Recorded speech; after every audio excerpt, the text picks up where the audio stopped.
السلام عليكم ورحمة الله وبركاته. النهاردة جاي لكم بمعلومة مهمة جدا وهنستفاد منها قوي.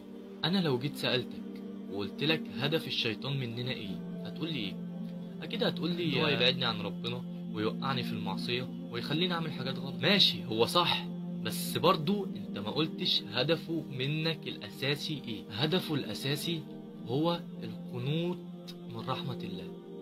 بالعربي كده هو عايزك تكفر. هتقولي ازاي؟ هقولك ربنا بيقول في كتابه الكريم بسم الله الرحمن الرحيم انه لا ييأس من روح الله الا القوم الكافرون. وده اللي هنتكلم فيه النهارده، واظن هدفه الحقيقي واضح كده. بص، في حاجتين الشيطان بيعملهم قبل المعصية وبعد المعصية. قبل المعصية بيكبر لك رحمة ربنا، وقبل المعصية برضو بيصغر لك الذنب. يجي لك بقى بعد المعصية يعكس لك. ازاي؟ يكبر لك الذنب ويصغر لك رحمة ربنا. ولو انت سمعت له وافتكرت ان رحمة ربنا صغيرة، يبقى انت كده يأست من روح الله. واظن انت عرفت اللي بييأس من روح الله بيبقى ايه. بص، عشان اجيب لك من الاخر ونلخص الموضوع، لازم تفهم الكلمتين اللي هقولهم لك دول. لازم تفهم مشكلة الشيطان معاك ايه. هقولك مشكلتك معاه انك اصلا سبب في اللي هو يطرد من رحمة ربنا ويكون من الكافرين. فانت مستني منه ايه؟ مستني منه ان هو يسيبك تتوب وتكون انسان صالح بسهولة، ولا مستني منه ان هو يدخلك الجنة اللي هو اصلا مش هيدخلها؟ فانت لازم تفهم قاعدة ان هو مش هيسيبك في حالك طول ما انت بتتوب. لازم يجيلك ويكبر لك الذنب. بمعنى، هو انت بعد كل اللي انت عملته ده هتروح وتتوب؟ ازاي ده انت منافق.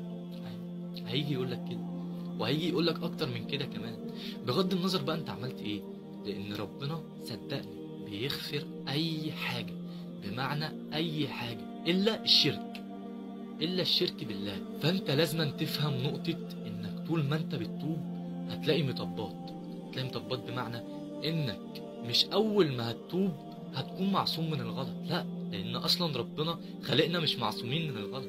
فانت مش اول ما هتتوب هتكون معصوم من الغلط خالص، لا بالعكس. هو انت هتغلط بس هتتوب، وهتغلط وهتتوب. طب لحد امتى؟ لحد ما ربنا يثبتك من عنده. لان ربنا قال في كتابه الكريم بسم الله الرحمن الرحيم والذين جاهدوا فينا لنهدينهم سبلنا. لان الفرق ما بينك وما بين العاصي هو انك بتتوب وهو بيفضل مكانه. ازاي؟ انا بعمل الذنب وبتوب وبرجع لربنا، بس ما بعملهوش، ركز معايا، ما بعملهوش وانا عارف ان انا هتوب بعد الذنب. لا، انا بعمله وقت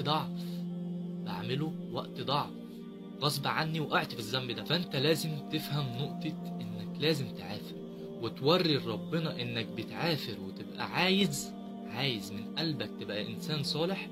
والله ربنا هيعينك من عنده وهيثبتك من عنده، لان انت عايز تبقى كويس. وصدقني ربنا ما بيغزلش حد بيروح له وبيلجأ له. بس كده، ويبقى كده وصلنا لنهاية الفيديو. فما تنساش تصلي على النبي، وما تنساش تدعي لاخواتنا في فلسطين وفي كل الدول العربية. والسلام عليكم.